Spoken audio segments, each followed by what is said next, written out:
আসসালামু আলাইকুম বন্ধুরা, কেমন আছেন সবাই? আশা করি সকলে অনেক অনেক ভালো আছেন। আমরা যারা ইমো ব্যবহার করি আমাদেরকে কল দিলে কিন্তু আগের পুরনো যে কোড শব্দ, ঠিক আছে, সেটাই রয়ে যায়। তো আমরা চাইলে আমরা চাইলে ইমোতে কিন্তু কলার টোন সেট করতে পারি। কেউ যদি আমাদেরকে কল দিয়ে থাকে, বাকি আপনি দেখবেন, আপনি যদি কাউকে ইমোতে কল দিয়ে থাকবেন, বিভিন্ন ধরনের গান, গজল, ওয়াজ, তালাওয়াত বাজে, ঠিক আছে, অনেক সুন্দর লাগে।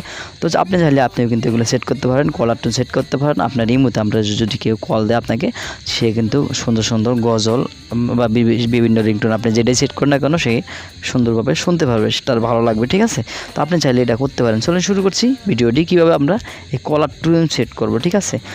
তো আমরা কলার টিউন সেট করার জন্য ইমোতে চলে যাব। প্রথমে ইমোতে চলে গেলাম। ইমোতে গিয়ে আমরা এখানে প্লাস আইকন দেখতে পাচ্ছেন, এখানে ক্লিক করব, বাকি প্রোফাইলে ক্লিক করব, করে আমরা মোর অপশনে ক্লিক করে সেটিংসে চলে যাব। যেভাবে করে না কেন এখান থেকে সেটিংসে চলে যাব। আমি সেটিংসে চলে গেলাম। সেটিংসে গিয়ে এখানে দেখতে পাচ্ছেন উপরে নোটিফিকেশন, এখানে ক্লিক করবেন। নোটিফিকেশনে ক্লিক করার পর এরকম ইন্টারফেস চলে আসবে, অনেকগুলো দেখতে পাচ্ছেন। তো আপনারা এখানে দেখতে পাচ্ছেন কলসে ক্লিক করবেন। কলে ক্লিক করলাম, কলসে ক্লিক করে দেওয়ার পর এরকম দুটো অপশন চলে আসবে। প্রথমে রিংটোন, পরে দেখতে পাচ্ছেন কলার টিউন।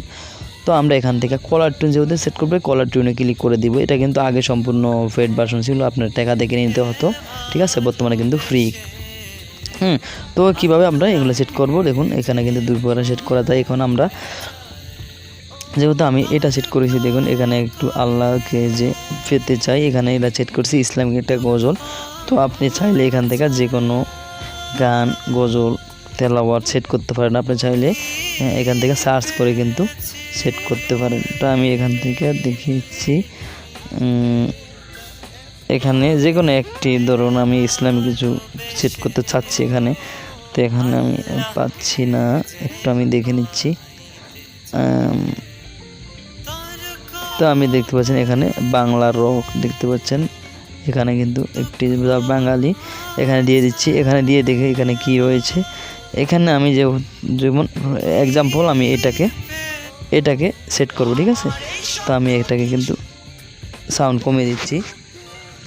সাউন্ড কমিয়ে দেওয়ার পর দেখুন এখানে কিন্তু টিকচিহ্ন বেশি গেছে, যেহেতু আমি এটার উপর ক্লিক করলাম টিকচিহ্ন বেশি গেছে। এখন যদি আপনি এখানে যে এটাকে কিন্তু রিংটোনে দিতে চান বা কলার টোনে দিতে চান, রিংটোনে দিতে চান, দুটো যদি দিতে চান, তাহলে কিন্তু আপনি এখান থেকে এই যে দেখতে পাচ্ছেন টিকচিহ্ন, এখানে ক্লিক করবেন। আর যদি আপনি শুধু কলার টোন দিতে চান, রিংটোন দিবেন না, তাহলে আপনি এখান থেকে টিকচিহ্নটাকে উঠিয়ে দিবেন, উঠিয়ে দিয়ে এখান থেকে ডান করে দিবেন। যদি আপনি দুটোই দিতে চান, তাহলে এখানে টিকচিহ্ন দিয়ে এখানে কি করবেন, এই যে টিকচিহ্নতে ক্লিক করে দিবেন। টিকচিহ্নতে ক্লিক করে দেওয়ার পর এখানে দেখতে পাচ্ছেন ইউসে ক্লিক করবেন। ইউসে ক্লিক করার পর এখানে দেখতে পাচ্ছেন, আমি কিন্তু এই গানটা কি, এটা গান না গজল এখন শুনতে পাচ্ছি না। তো এখানে ক্লিক করে দেওয়ার পর এই যে দেখতে পাচ্ছেন আমারটা সেভ হয়ে গেছে। এবার আমরা কি করব, একটা ব্যাগেজ সেলে দিয়ে দেবো। এই যে ব্যাগেজ সেলে গিয়ে এখানে দেখতে পাচ্ছেন, যদি আমরা শেয়ারে ক্লিক করি, এই যে দেখতে পাচ্ছেন এগুলো কিন্তু হয়ে গেছে, কলার টোন সেট হয়ে গেছে, ঠিক আছে। ব্যাগে গিয়ে আমরা শেয়ারে ক্লিক করলাম, হয়ে গেছে। এই যে দেখতে পাচ্ছেন রিংটোনের ভিতরে কি আছে, এই যে এটা কিন্তু গানটা সেট হয়ে গেছে, ঠিক আছে। তো আপনারা চাইলে মূলত এটা এভাবে সেট করতে পারেন আপনি কলার টোন। আশা করি আপনি ভিডিওটি বুঝতে পারছেন। যদি ভিডিওটি ভালো লাগে থাকে চ্যানেলটি সাবস্ক্রাইব করবেন। আর